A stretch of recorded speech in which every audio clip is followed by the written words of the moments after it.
welcome back to Challenge the Call with Max and Avery. I'm your host, Max. And I am Avery. How are you guys? This is our first official episode coming from my new apartment. I got an apartment in Cedar Rapids now, so moved out of the house. Hopefully, girlfriend should be joining soon. That'll be interesting to see where I record then. But for right now, I am sitting in a lawn chair in the living room. Avery, how are you doing? I'm good, man. Making it through the week. I'm recording from my same old house in Omaha. So no new change of scenery there, but I'm doing good. Midterms are almost over. I'm ready for this fall break to start.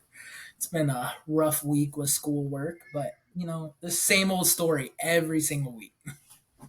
All right. Well, we will roll right into it a little bit. No Cubs corner today, as the Cubs were eliminated after their last regular season game and did not make the playoffs. But we will talk a little bit of MLB playoffs going on right now. So, Avery, why don't you tell us about that? Yeah, so first round, they do the wild card rounds now. In the AL, the number 6 Blue Jays they faced the number 3 Twins, and the Twins pulled it off pretty handily. They were the higher seed, so I kind of figured they were going to win that. Now, they when won. you say higher seed, you mean like a I three mean that. over a 6? I mean that they were like the better team. So Yes. Okay. Yeah. That is the way I also do it. I say like high seed as in like number 1 is the highest seed, but Yeah. I know some other people do it by the actual number. They say low seed is in number 1, but I do it the way you said it. So just wanted to clarify for the listeners out there. For sure. Yeah. So the Twins pulled it off. They look good this year. And then continuing in the wild card, the number 5 Rangers faced the number 4 Rays, and the Rangers won. So the low seed actually pulled this one off. They won the series 2-0. A little underdog story. And it continued with the number 6 Diamondbacks beating the number 3 Brewers. The Diamondbacks won this series 2-0. And then the Phillies, the number 4 seed, beat the Marlins, the number 5 seed, 2-0 also. And then, so how many games are in a series? So wild card, they do 2 games, and Okay. when they get to the ALDS, like in the NLDS, they do best out of 4 series, and Gotcha. so yeah, they do it a little weird, and then they continue out of that. Not best out of 4, best out of 7. My bad. But anyway, so in the ALDS, man, the number 5 Rangers took on the number 1 seeded Baltimore Orioles, and the Rangers swept them. So, like, the Rangers coming in as the 5 seed, they swept the Orioles. And then number 3 Twins in the ALDS, they ended up falling to the Houston Astros 3-1, which was the number 3 seed. And then in the NLDS, the Phillies, man, the number 4 Phillies right now are leading the best team in Major League Baseball, the Braves, in a series of 2-1. And what is up with Philadelphia sports? Like, Philadelphia sports, like the 76ers, they made it to the second round of the playoffs last year. I don't remember. Eagles, their Super Bowl. And then the Phillies this year. Like, Philadelphia fans have it so spoiled, and I just wish Chicago could feel that way at some point. Chicago fans are having a notoriously rough time in most of their sports. I mean, the Bulls did get a chance to play into the playoffs, so that's true. something, right? And the Cubs, like, eliminated on the last day of regular season, isn't too bad. I mean, they were in it all the way until the end, so it's just the Bears that are holding us down. For right now. We'll get into that. The number 6 Diamondbacks versus the number 2 Dodgers, which is the Dodgers were supposed to be the second best team in MLB. The Diamondbacks swept them, man, 3-0. And they're the 6th seed. They're the lowest seed in these playoffs right now. And they clinched a spot to the NLCS. So that's the games right before the World Series. So in the ALCS, it's already predetermined. They got the number 5 Rangers versus the number 2 Houston Astros. So 2 Texas teams are facing off in the ALCS to go to the World Series. And then the NLCS, the number 6 Diamondbacks, and they could be playing the 4 Phillies, or if the Braves can pull it out, they could be playing the Braves. So it's just kind of, we're waiting on that series to conclude and see who can move forward. But yeah, playoffs are shaking out pretty good. To be honest, I've only literally out of all these games, I've only watched one, and it was the Diamondbacks game clinching against the Dodgers, and I kind of became an Arizona Diamondbacks man. Just I love an underdog story, and seeing number 6, and they got hot at the right time, and they're just fun to watch.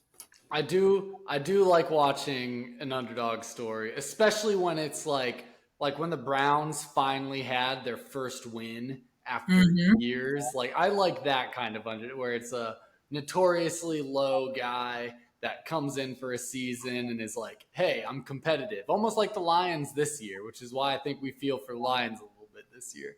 But no, you definitely watched one more game than I've watched. I barely even watched a regular season game. Like every once in a while, I'd catch bits and pieces in the coach's office, like after practice when a coach would throw it on. But I'm not a baseball guy. I can do it if I'm there in person, like when I went to the Rockies game or when I go to the Colonels games. Like those are fun. But if it's not in person, like I'm not turning on my TV to watch baseball. Do you think it would be different if it was like a team that you actually supported, like the Rockies or the Cubs? Do you think if they were in the playoffs right now, you would have at least tuned in for like one of those games? Probably not. Hey, and to each their own, man. Like that's how I feel about hockey. That's why we don't really talk about hockey on this pod. I mean, it's so hard for me to get into hockey, and hockey's in their preseason right now. So, I mean, maybe we will cover it a little bit here in the I'll future. I'll have to pay a little bit of attention because I know last year or 2 years ago I got very into the Avalanche and watched them win their Stanley Cup. And then last year, yeah, kind of skipped out on hockey. I think not being in Colorado with my girlfriend it just went over the head, and I didn't really watch much hockey happen. But I think we'll follow it a little bit. I'll follow it loosely. I'll try to get it on the TV when I can. But I mean, we'll talk a little baseball, we'll talk a little hockey, we'll talk a good chunk of basketball. But the real reason we're here and the real reason we do this podcast is, as everybody knows, we are both football guys. So let's get into some football here. Um, I jumped the gun slightly too soon.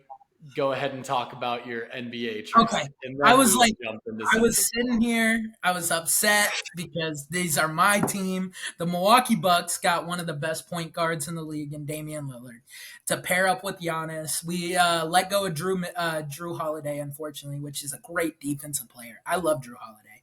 He's going to be a 76er now, so good riddance. I'm sorry. But Damian Lillard, man, we needed another star to compete. And Giannis is signing a long-term contract. Damian Lillard's coming in. So I'm really excited for basketball season to hit and my Milwaukee Bucks to get to the championship. Against my Sacramento Kings. But I'm sure we'll talk plenty more about that as basketball approaches closer and whatnot and football winds down. But now, football time. We will start off with our Heisman update as we do every other week. Avery, why don't you go ahead and give us our first number one candidate right now? Michael Penix Jr., once again, 2 weeks beast. running. 2 weeks running. He's a beast, man. Number 7, Washington. He threw for 304 yards, 4 TDs, and 1 interception. This year, 16 touchdowns for 1,600 yards, and he's only thrown 2 interceptions this year. The real test is this week. This is the Yep. real test. This Or week they will play number 8, Oregon. Washington is currently number 7. Oregon is number 8. So in terms of college football rankings, which are bullshit, they're right here neck and neck. So I'm excited to see what comes of this game. I wish Bo Nix were our number 2 candidate, but we got 2 Heismans going head to head right now because Bo sure. Nix is the 3rd candidate in this Heisman race right now. And call it a biasy just because I watched Oregon play Colorado, and maybe it makes me feel a little bit better, but I think Bo Nix is the guy. No, yeah. I mean, I guarantee you'll try to tune into this game or at least watch the highlights of this game this upcoming week because this is going to be a barn burner. And to be honest, I feel like whoever wins this game is going to win the Pac-12 this year, hands down. I mean, USC, like, yeah, maybe throw them in the mix, but the quarterback play, the top three Heisman are Pac-12 quarterbacks. It's like we talked about this the last time on the pod. They continued the trend still. I mean, so Caleb Williams, as we said, he's number 2 right now, 322 yards, 3 TDs. But he did throw 2 interceptions, and they almost lost to freaking Arizona. Arizona, top 10 schools should not almost lose to Arizona. That's kind of a Colorado standpoint right there. Which is why USC, despite not having lost a game, keeps slipping down in the rankings little by little because it's like you're not showing that you are super competitive. I mean, you squeak out a win against Colorado, which maybe squeak out isn't the right term, but like compared to Oregon, like Oregon beat the fuck out of Colorado and you put up slightly more points, but Colorado still put up 41 on you. And same thing with Arizona is that you're not you're not stopping other teams from scoring. USC has that perfect, like, we're just going to score more points than you kind of style. But you know what the saying is? Defense wins championships. Of course. Yeah, no. And, they're going to face a real good defense coming up this week in Notre Dame. Notre Dame, I'm trying to find their ranking right now. But Notre Dame is number, I swear I just saw it, but I forget. 22, maybe? Yeah, they did fall because of the Louisville loss. So, yes. They're ranked 22? 21. They're 21. Is it weird to say I think Notre Dame pulls this game out? I think altogether, yeah, maybe Caleb Williams is a better quarterback than Sam Hartman, but altogether, team-wise, defense, offensive line, even, slightly off on the quarterback play, I think Notre Dame takes this game. And I think Caleb Williams faces his first real defense all year. I think this game definitely shows two powerful offenses trying to outscore each other. But like you're suggesting, the key difference is Notre Dame is going to actually play defense. Notre Dame is going to have a solid defense that's going to at least do a decent job of shutting down USC's offense. And that's going to be the difference maker right there. I think you're right. I do think Notre Dame ends up pulling this one out. I agree. I think this is going to be a great game to watch. We kind of mentioned Bo Nix already as the third. Yep. He does play Stanford at 2:30. No, he doesn't. He doesn't play Stanford. Oh, I'm sorry. Washington. He plays Washington. Sorry. But we have a new face on our Heisman watch. We have Dylan Gabriel, quarterback from Oklahoma. And I love new faces. Definitely. After Oklahoma's win against number 3 ranked Texas, they have skyrocketed in the polls, so they are now ranked number 5, and their quarterback is now a candidate for a Heisman race. They're going to play UCF next, which should be an easy win for them, I would think. But this is the only non-Pac-12 candidate, once again, in the Heisman race right now. So the Pac-12 just really going above and beyond was showing that they can hang.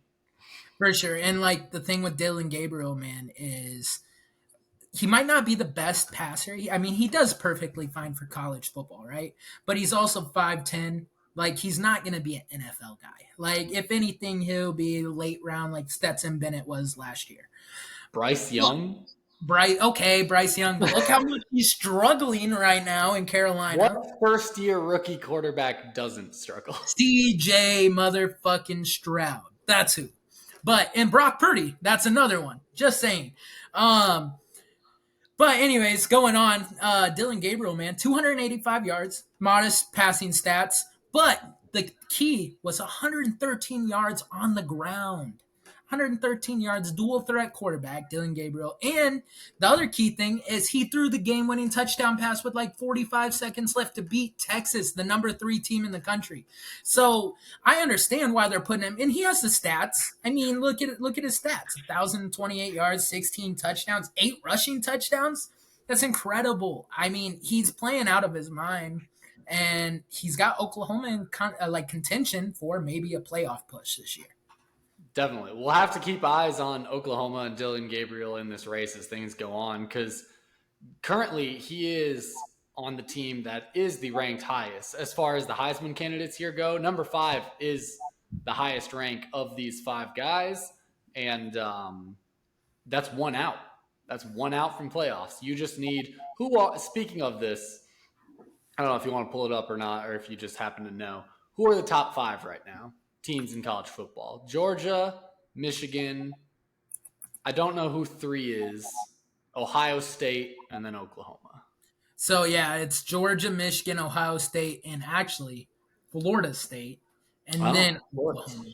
Which that's also another quarterback that kind of fell out. Jordan Travis. I don't know what he did last week, but they're still winning. They're 5-0, so I don't know why. Maybe he just had an off game and they pulled it off defensively. I don't know who they even played, but yeah, no. So like those 5 teams, yeah, right there, they're right in the playoff mix. Yeah, like those are your playoff spots. Those where you're kind of looking at those guys saying, all right, who's playing in these playoffs this year? There's some time left. Some other teams could bump up enough and make it, but I think we're starting to get to the point where if you're not at least top 10, you're starting to get a little bit out of the question. For sure, man. Yeah, and our final Heisman contention. Max, take it away. Shedeur is back. Shedeur Sanders, 5th candidate in the Heisman race, had an awesome game. He, week 4 stats, 239 yards, 1 touchdown, 43 rushing himself with a rushing touchdown. I mean, he's doing well for himself. He's doing good. And I think since we do this every other week, we're disregarding his stats against USC. I mean, that's probably what bumped him up to the top 5 since we do this every other week. He had 5 touchdowns against USC, and they only lost 48-41. So even in a loss, he looked competitive and he looked good. So yeah, got to give the man his flowers. Colorado looks good. They're 4-2 right now, right? 4-2. Could be 5-2 after this week. Should be. Yeah. So mad props to Colorado. They're almost bowl eligible. Yeah. So that's cool. And the one thing I do want to note on this one too, since we like to point out all the little differences between these guys and whatnot, Shedeur Sanders is the only Heisman candidate that is not on a ranked team right now. Which, I could see that going one of 2 ways. Because a guy on the number 1 ranked team, you got to think has a lot of players around him who help him out, make him look good, all that kind of jazz. But also, he could be the one elevating that team at the same time. The other side of the coin would be on a non-ranked team, like you're getting the job done this well and you're like being talked about as this great and your team's not even ranked. Like you really have to be doing something different. But at the same time, if your team's not ranked, like could you be doing more to elevate your team? That's true, yeah. And I think it's a little bit of a mixed bag with Shedeur Sanders. I do think they have playmakers, but like we've mentioned in the past, their offensive line is their weakest link, and their defensive line is their weakest link. So, I mean, at the end of the day, he's doing what he can with what he has, and he's doing a damn good job at it right now. I think he leads the NCAA in passing yards. Yeah, he leads the NCAA in passing yards. That's pretty impressive for a non-ranked team. Yeah, and for a guy who does not get protected for very long to throw that ball.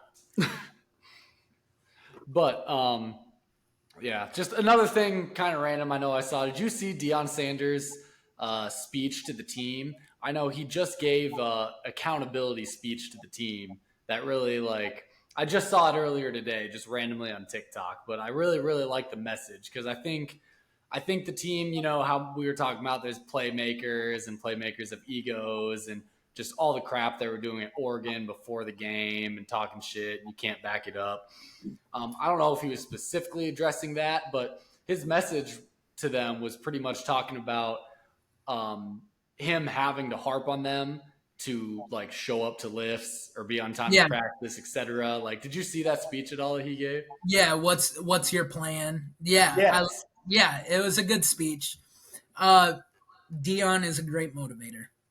Like he falls in the category I would like to say like Dan Campbell.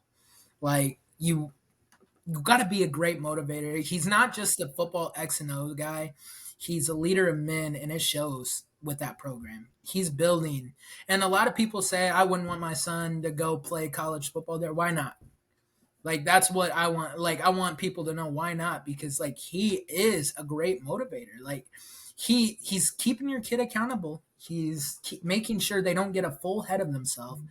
I like the guy. Like I've completely flipped on my take of Dion, and I think he's a good coach. Yeah.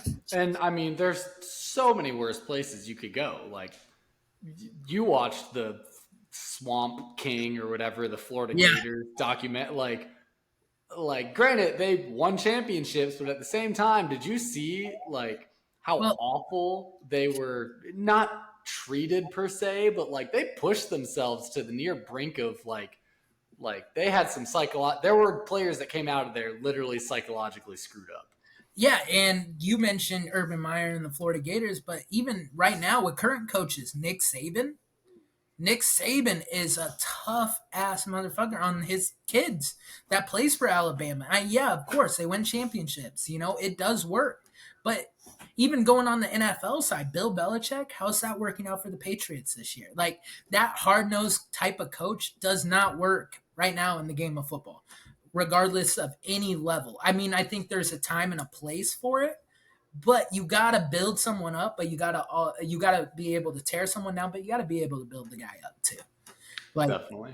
and I think that's like the major aspect people forget. It is. But we'll move on from our Heisman candidates a little bit and get into a couple other of our upcoming games that we have going on here. I'll actually end on Iowa. So first we will talk Auburn versus LSU. LSU is ranked number 22. This game is going to happen Saturday at 6 p.m. Avery, what do you have to say about this game? Yeah, no, this is gonna be a good game. LSU has no defense, none. They're 5-1 right now, but they have no defense, or 4-2 right now, but they have no defense. Like their games have literally been 45-24, 72-10, but that was against Grambling State. 41-21, 34-31, 55-49, and 49-39. Their defense sucks. And guess why they keep winning games? One guy. Well, coaching on the offensive side of the ball. But Jaden Daniels, man, quarterback. He's been balling out this year for LSU, and I'm hoping he can pull it off. I've always liked LSU, even if they don't have Coach O anymore and they have Brian Kelly. I just like the Tigers. I know you don't really like the Tigers. I mean, the Iowa stuff, everything, but Joe Burrow and Jamar Chase made me a fan. I also have a friend that is a diehard LSU fan, so I like to root for his team. But yeah, no, I think LSU is going to pull it off against Auburn's pretty good too. They're 4-2 too, so it's a battle of 4-2. And to keep competitive in the SEC, you got to keep winning. And because the SEC is scary, it's a scary division, even with Alabama having a down year. Definitely. I have nothing against LSU. They're one of those teams I'm very indifferent about. Like, what's your opinion on LSU? No opinion. It's LSU. I don't know. What do you want me to say? I don't care about them. But same with Auburn. Auburn even less so than LSU, just because I think they're a little less relevant. So you hear the name not as often. So they really just fall out of relevancy in my head. So I just have no comment on them whatsoever. But getting into a couple teams I do know more about, one I am a big fan of, the Iowa versus Wisconsin game, Saturday at 3 p.m., which means I'll be able to watch most of this game on my way home. There you go. Excited to see it. This Wisconsin's not ranked anymore, unfortunately for us, or maybe fortunately for us, however you want to look at that.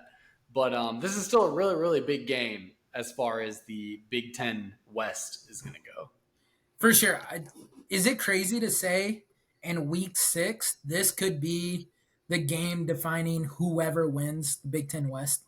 No, Like not at all. I These are think obviously the two best teams or two teams with the best chances in the West right now. Like them playing right now can easily come down to who won this game. for sure. Our defense is starting to pick it up. I know you mentioned Noah Shannon was back at practice. I think he can't play until the following week, unfortunately. You have a 14-day window. And so he's back. He won't be back for this game, but he's officially back for the Hawkeyes defense, and that's huge. That is huge. Iowa's a 33% chance of winning this game. I like being an underdog. I like being an underdog, especially in this game. I think if Deacon Hill can go out what he did against Michigan State and just manage the game. I mean, he struggled against Purdue. We didn't get to watch it. It was on Peacock, stupid Peacock. But if he can just go out and manage the game and our defense can play and make opportune turnovers, I think we got a good shot at this game, man. I think we can pull it off. I think if our defense can replicate even just a fraction of what they did all last year, and we can get a defensive score, maybe a special team score, and our offense can at least put together some drives and eat away a little bit of the clock, I think we'll be sitting in a decent enough position. For sure. I just want to mention, you just said a defensive score and a special team score. You tell any other team that's close to the top 25, I just need a defensive score and a special team score, they're going to be like, we're going to win by 30. Because that's normal for other teams because their offenses are putting up 14 to 28 points a game. And so meanwhile, I'm talking about Iowa winning it 17 to 14 with two touchdowns, not by the offense. And that's the sad reality of being an Iowa fan right there, folks. But no, I do need Deacon Hill to come play the game of his life against Wisconsin because and we also have Caleb Johnson back. Yeah. And is Jazz back too, or is Jazz still out? Jazz is back, so that'll okay. So we're back in the backfield, so we're healthy there again. That's going to help Deacon out a lot, being able to run the football a little bit and hopefully get some good yards. Well, and I'm going to call out two guys, man. I need Nico Raghini and I need Seth Anderson to step up. Last game, we didn't have a single receiver catch a ball. Not a single one caught a ball. And so, where is Nico? Where is Seth? Come on. You need to have a game that you can help a young quarterback out. He's only a redshirt sophomore. He needs the help. He's not Cade McNamara. He doesn't have all this experience, all this leadership. We need the help from our receiving corps. Definitely. And wasn't Caleb Brown was also out last game. So that doesn't help things out because he's our 4-star wide receiver that transferred from, I forget where exactly. Ohio State. So Caleb Brown being out doesn't help that whatsoever. But he, I believe, is back. Should be back. I'm not 100% sure. I hope so. Because, like you said, Deacon definitely needs that help. For sure. So hopefully Iowa can pull out the dub. What's your prediction on this game? I'm curious. I haven't watched anything of Wisconsin. I couldn't even tell you their record, but 4-1. I know they're a good team. They were ranked earlier in the year above Iowa. Let's see. I'm looking at their record right now and their scores. 24 on Rutgers, 38 on Purdue, 35. Looks like they really consistently scored close to 25-ish, 30 points. Iowa should be able to shut that down a little bit, but can Iowa score that much? I don't know. This will be a tight ball game. I don't think either team is going to blow this out of the water. I definitely think this is going to be a real close. I might not be too far off from what I said, 17-14 game.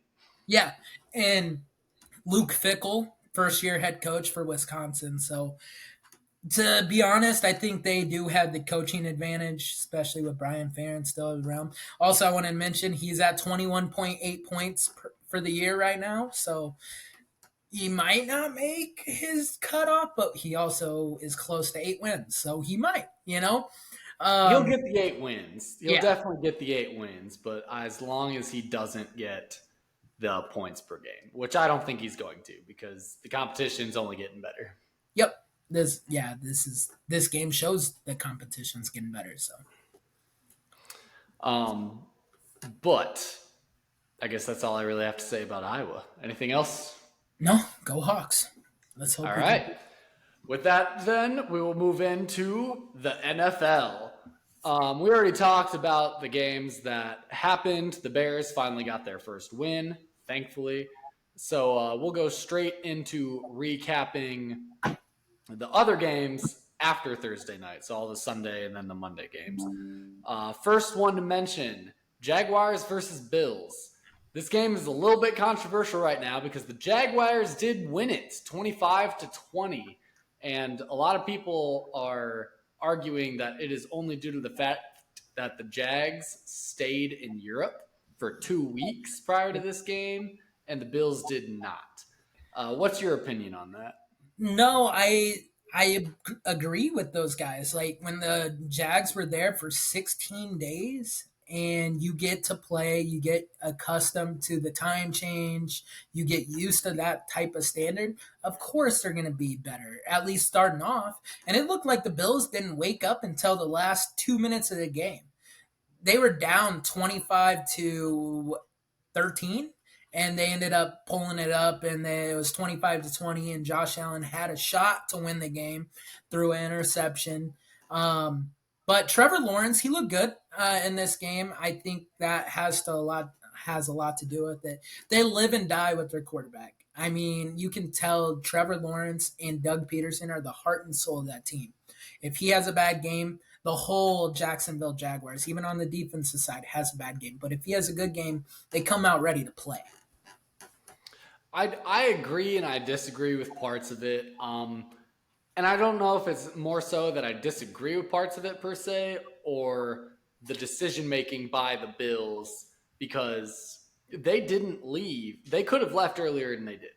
Like they could have gone to Europe, practiced there all week, but I don't think they went there till later in the week, right? That's what I Right. thought. That's what, yeah. So Wednesday.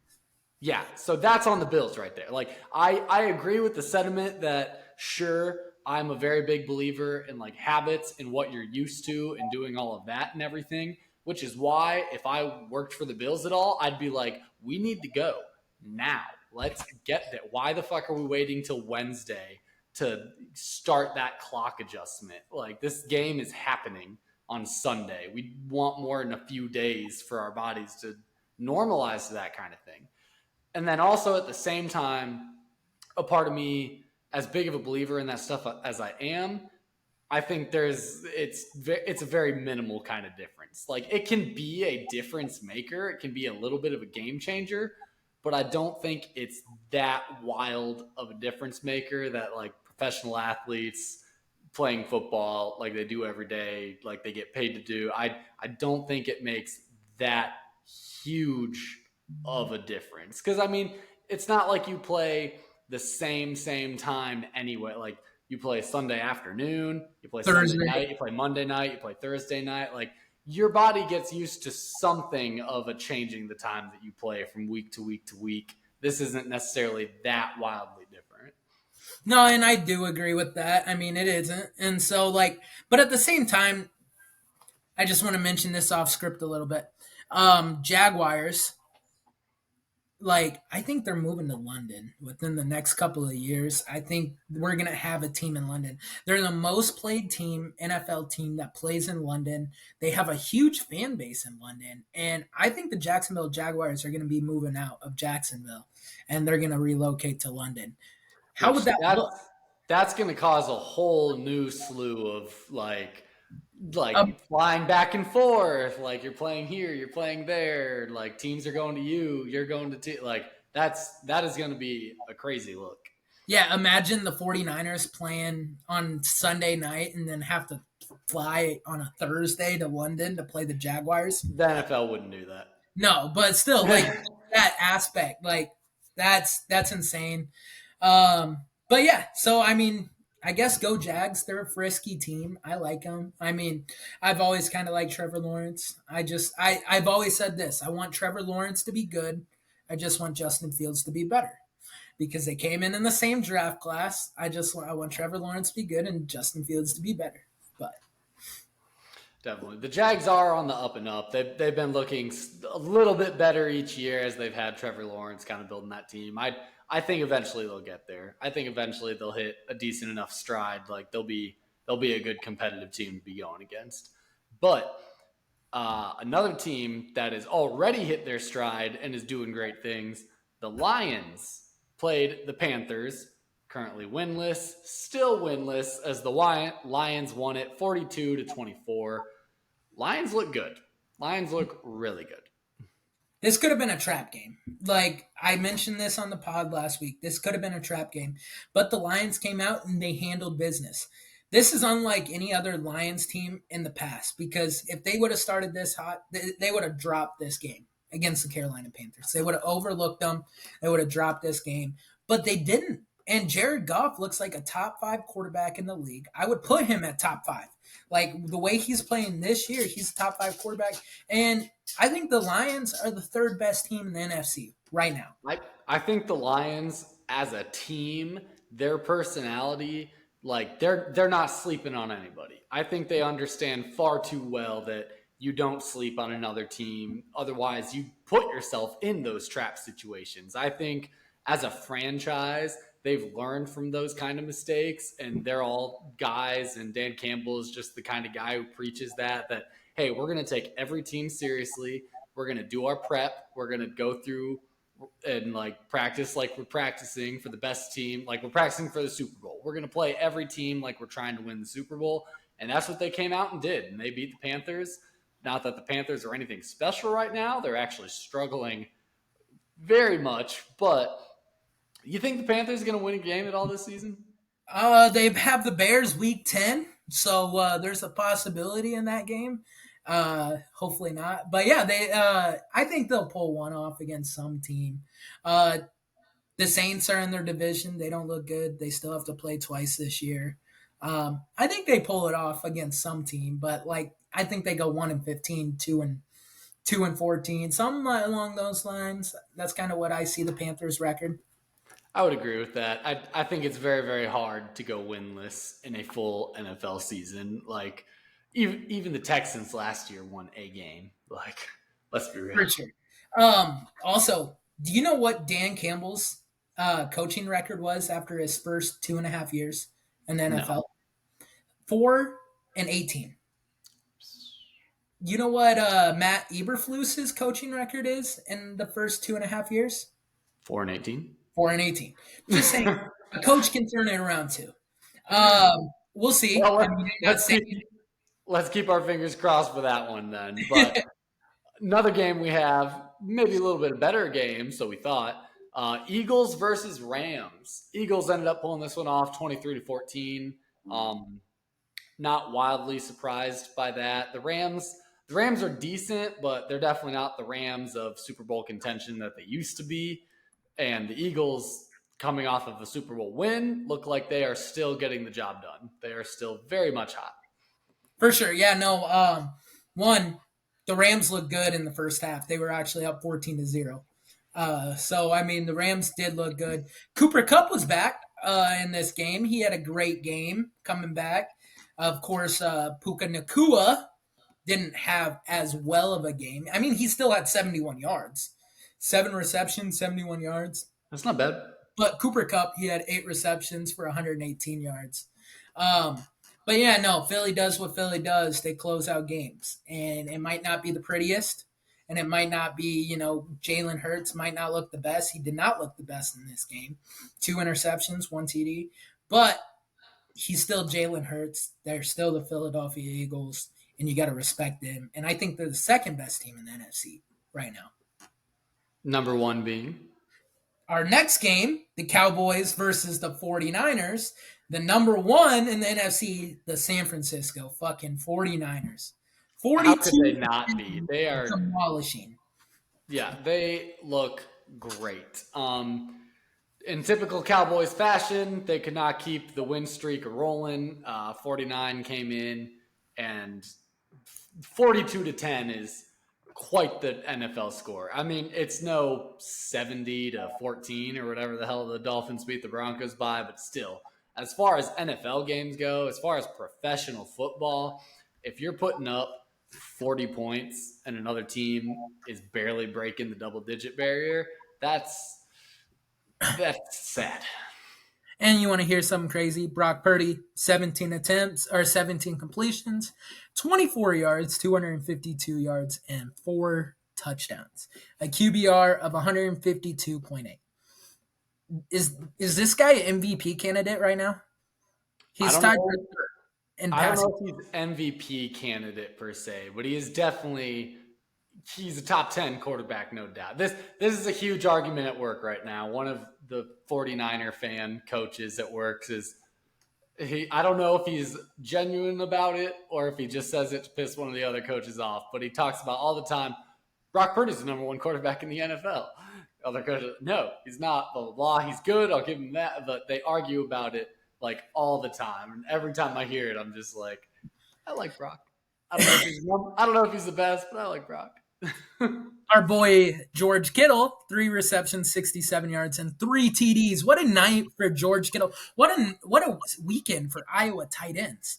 Ready for this? Noah Fant caught a touchdown pass for the Seattle Seahawks. George Kittle, 3 touchdown passes. Sam Laporta, 2 touchdown passes. The only one that didn't was TJ Hawkinson. But that is great. I mean, that is really good for Iowa tight ends. And they'd say Wisconsin's tight end university. No way. No way. Who Iowa. says that? I don't know. Or no, I'm sorry, Notre Dame. Notre Dame. Okay. I was gonna say I was like, I don't think I've ever heard anyone say Wisconsin is tight end university. Notre Dame, yes, I have heard that one before a little bit. But one of the coaches at work is a Notre Dame fan. And he likes to bring that up once in a while too. But I like to argue with him about that. Anyway, next game, Packers versus Raiders. This was by far our lowest scoring game that we have on the docket right now. The Raiders did end up beating the Packers, thankfully. I don't know if that's good or bad for it. I mean, you probably love it, being more of a Raiders fan and, hating the Packers as you do. But 17-13 win by the Raiders, all thanks to Jordan Love throwing, 3 interceptions? 3 interceptions. Yeah. No, I love this. I absolutely love this game. I mean, and I just want to talk about Jimmy Garoppolo before we get into Jordan Love. He's literally just consistent. Didn't have a great passing stat. He went 17 for 23, 204 yards passing, 1 TD. That's not going to lose you a game. I mean, it's not going to win you a game, but it's not going to lose you a game. It's puts the pressure on your team, the rest of your team, to like, hey, if you want to win this, go win this. But if you can't, then I did a good enough job to get by. For sure. Yep. And so I also wanted to mention this other thing is I think Jordan Love is my 3rd favorite quarterback in the NFL right now. And hear me. Yeah, because he sucks. I love watching Jordan Love play right now, and it's going to bite me in the ass when he becomes a great quarterback or good. But I love watching him throw picks, especially to the Raiders. Like that game made me like so happy just watching and seeing the Raiders pull this win out. But yeah, no, this is a great game. I also have a mention. The last 2 games, Justin Fields, 617 yards, 8 touchdowns, 1 pick. Jordan Love, the last 2 games, 437 yards, 1 touchdown, and 5 interceptions. So I'm just saying, I know the Bears still suck. And I don't know if the Commanders' win was a fluke, but I think Justin Fields is a better quarterback than Jordan Love. Well, speaking of the Bears, we'll get into our upcoming NFL games a little bit. We also do have the current Thursday night game being played right now. It is almost at the end of the 3rd quarter, so we will let you guys know how that is going by the end of this episode. But we will save that for when it's slightly more finalized. It's only 16-0 Chiefs right now at the end of Fuck the third. So Jerry Judy. That's all I gotta say. He he just caught a pass. I just watched it. still sucks. He needs to get traded. All right. Well, as I was saying, Bears. Up next, we have the Vikings. That's going to be a noon game, so probably not going to watch any of it. Unfortunately, the Vikings are a team that I think we could sneakily take, especially since, at least as of right now, Justin Jefferson is out. And Yeah, is he out for the season? I think he might be out. he's out on the IR, so he Yeah. could come back in 4 weeks. But as of right now, he's on IR. I agree, man. I think this is a game that we could potentially sneak away from Minnesota. I was talking to our buddy Andy. We've had him on a guest on our pod, but I said, "Are you ready for the battle of the worst team in the NFC North this weekend?" And he's like, "You guys are gonna win." And I'm like, "No, you guys are gonna win." So we're just trading off who's gonna win because we really don't know. It's like the opposite. It's the opposite of the old like my team's better than yours. No, my team's better. Like oh, you guys are great. You're gonna take no, you guys Yeah, are great. but yeah, so we'll see. I just want to see. So the Washington Commanders defense is not very good. Neither is Denver's. Minnesota's isn't either. And so, yeah, you're right. I think we could be 2-4 after this game. I just want to see Justin Fields continue. Like, I just want to see progression and progression. Last week against the Commanders, he threw a lot of balls away that was perfect instead of taking a sack or taking a fumble. And if I can just see that throughout the rest of this year, I'm going to be so happy because I think he is getting better week by week. And I think we're slowly moving out of that Caleb Williams talk and back to Justin Fields is our franchise quarterback talk. And I just want to keep seeing progression. Well, and since you mentioned the Caleb Williams talk, I want to talk about that for a second here because I've been seeing a little bit of chatter that even if he was available and the Bears had the first pick and wanted to pick him, there's question of whether he would allow himself to go into the draft, depending on the team that was going to take him. I saw a tweet that mentioned something to the effect of he could make plenty of money staying at USC for another year, and it wouldn't be smart to put yourself in a bad situation because ultimately, like, who do the best quarterbacks in college end up with? The worst teams in the NFL. Some of those teams are bad just because, they're down, they're young, they're whatever. And some of those teams are just a bad situation. Some of those teams, like, I hate to say it, but to some effect, the Bears, like, you're going into a career ruiner, Like, I mean, you've mentioned it. The Bears kill quarterbacks. So what quarterback would want to willingly allow themselves to go to the Bears? One of the coach I mentioned that, and one of the coaches at work was saying he was just saying he wouldn't go to the Cardinals. That's the only team.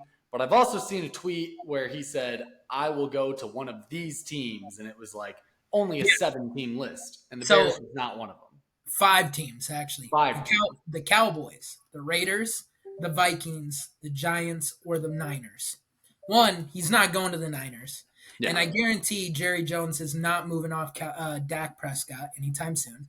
The Giants just signed Daniel Jones to a major contract during the offseason. So that leaves 2 teams. And the Raiders just signed Jimmy Garoppolo. So, and they don't have a bad record. 2-3 is not that bad for the Raiders. So, I mean, not great, but it's not that bad. And they just had a good game against Green Bay. So I don't think the only logical team is the Minnesota Vikings. And the reason I say that is because there's also trade rumors circulating right now that Kirk Cousins is officially on the trading block. And I don't think it's because of Kirk Cousins' play, because he's been good all year and he's been consistent all year. I think the major aspect of it is that the Vikings are in tank for Caleb right now. He mentioned by heart on his list that he wanted to play for the Minnesota Vikings. So I think that at the trade deadline, the Vikings are going to move Kirk Cousins. He'll probably end up in Atlanta, or New York or New England. I could see those three teams. He'll end up in one of those three teams, and the Vikings are going to go with Nick Mullins the rest of the year and tank for Caleb Williams. So, are the Vikings really wanting to beat the Bears right now? I know the Bears are hungry. And I know that for a fact because Matt Eberflus is trying to save his fucking job. Right now, I think Matt Eberflus has to win 8 games. Or no, we have to have at least an 8-win record. I think we got to be 8-9. I think that's what we have to be for Matt Eberflus to keep his job. And Justin Fields, he needs to keep performing. So, who's really more hungry coming into this week? That's my take. Yeah. Where is Caleb Williams from? Caleb Williams. Why is he so gun ho about the Vikings? Like, is that a personal team of his, or just like why them?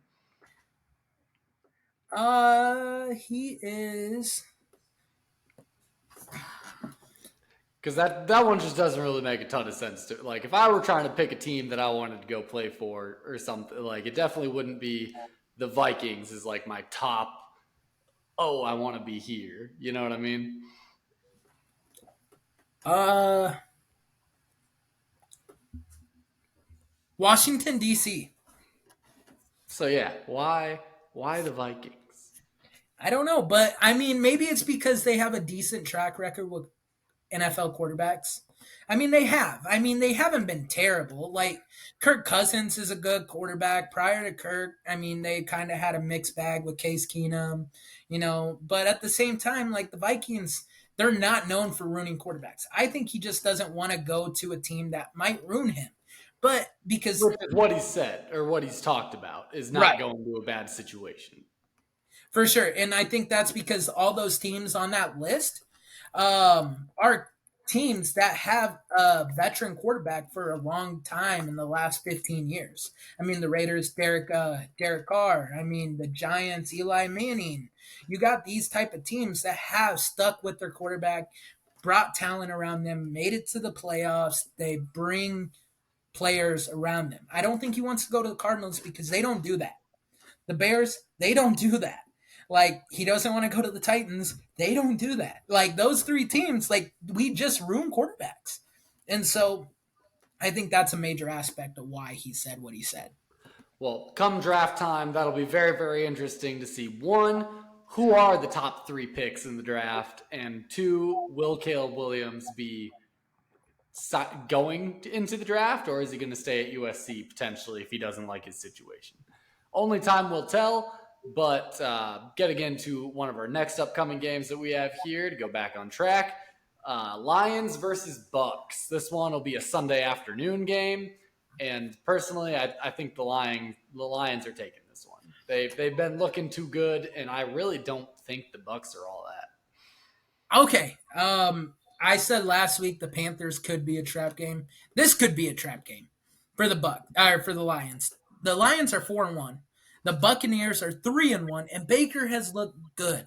That defense is firing on all cylinders. This is probably the toughest game besides the Kansas City Chiefs the Lions have played all year. And so I think they pulled this off, man. And I think the Bucks, and if Baker has a damn good game, I think the Buccaneers pulled this off, and they moved to 4-1 on the year. I don't know. I just think the Lions are playing their best football. The Bucks I really haven't watched. Besides the Bears. I was gonna say, I'm like, did they play the Bears? I think they did. Yeah. But I don't know. I'm not in on the Bucks. I don't think they're all that. Of course, I haven't watched them lately. I'm trying to look up the spread of the game, but not having great luck with it. Yeah, no, I don't know, and I like this. I like this quarterback matchup too, Jared Goff versus Baker Mayfield. And the major aspect is both their teams gave up on these quarterbacks. The Rams gave up on Jared Goff, and the Browns gave up on Baker Mayfield, and they're with their second team, and they're performing. They're really performing, and I think this is going to be a great game to watch. I like Jared Goff, and I like Baker, but I like Baker a little bit more. I want to say, I don't know. The Lions are 3-point favorites. That's not that big of a favorite. It's not a huge favorite, but they This is are also also my favorite. America game of the week, so this will be a good game to watch. I think this will be a 21-24 ball game. If the Buccaneers or the Lions do lose, it's not going to be by much.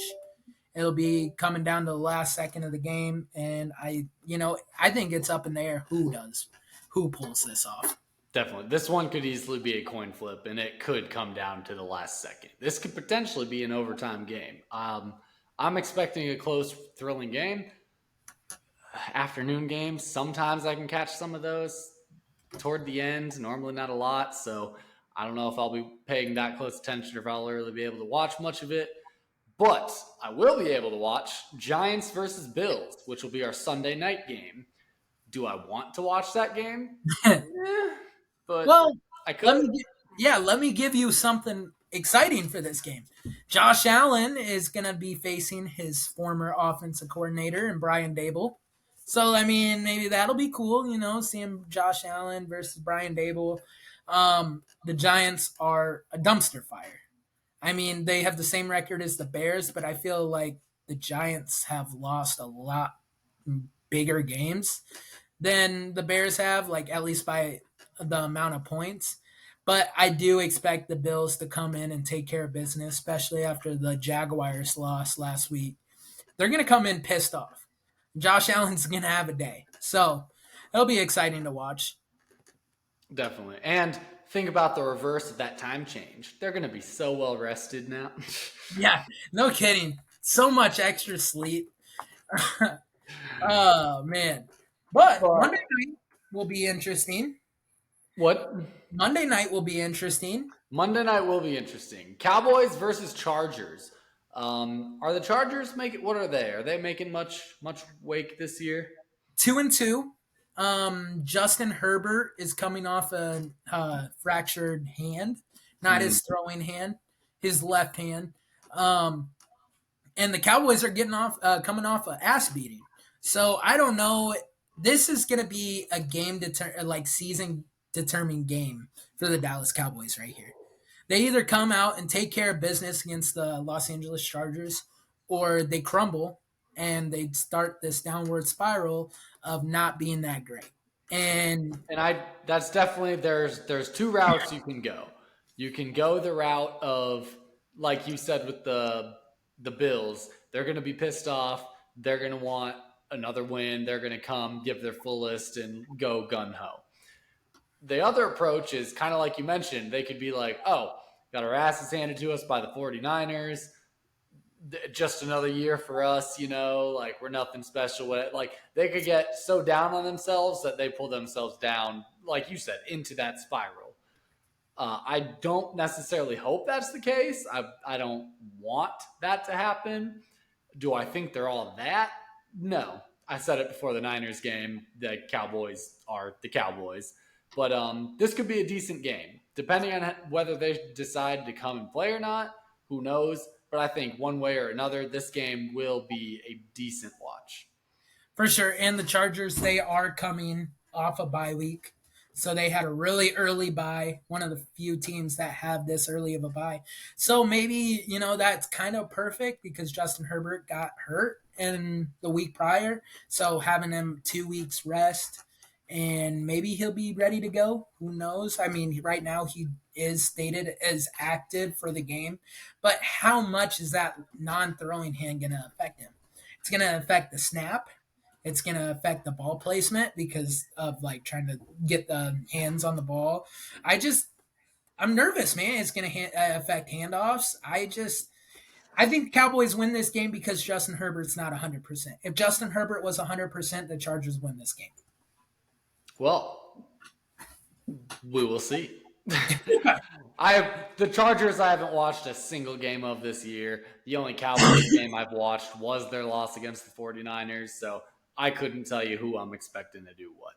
But that is all we have on our slate for today. We are about on our hour limit here.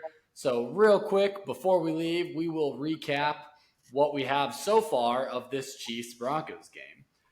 Broncos, I would say, aren't doing horrible considering we are a couple minutes into the fourth quarter here, and they're only down 16-0. So Oh, yeah. The Broncos are the Broncos. We lost to this team. How embarrassing. I mean, but the Chiefs also beat us 41-10. So which one is more embarrassing? The Bears. But yeah, no. I mean, Jerry Jeudy scored me 4.4 points, baby. I mean, he's got most of the fourth quarter left. Who knows what could happen. Right now, there's a penalty. Can't tell on who, but the Broncos were just punting. So I'm not sure if the Chiefs. Oh, look, it's our favorite man, Matt Nagy. Fuck that Standing guy. there talking to Mahomes. Yeah, since we're doing a little bit of update, let me update you on this Brave Phillies game that's playing right now. The Phillies just pulled it off 1-0. So the Phillies are 3-1, and they're going to the ALCS. Hey, there Or you go. NLCS.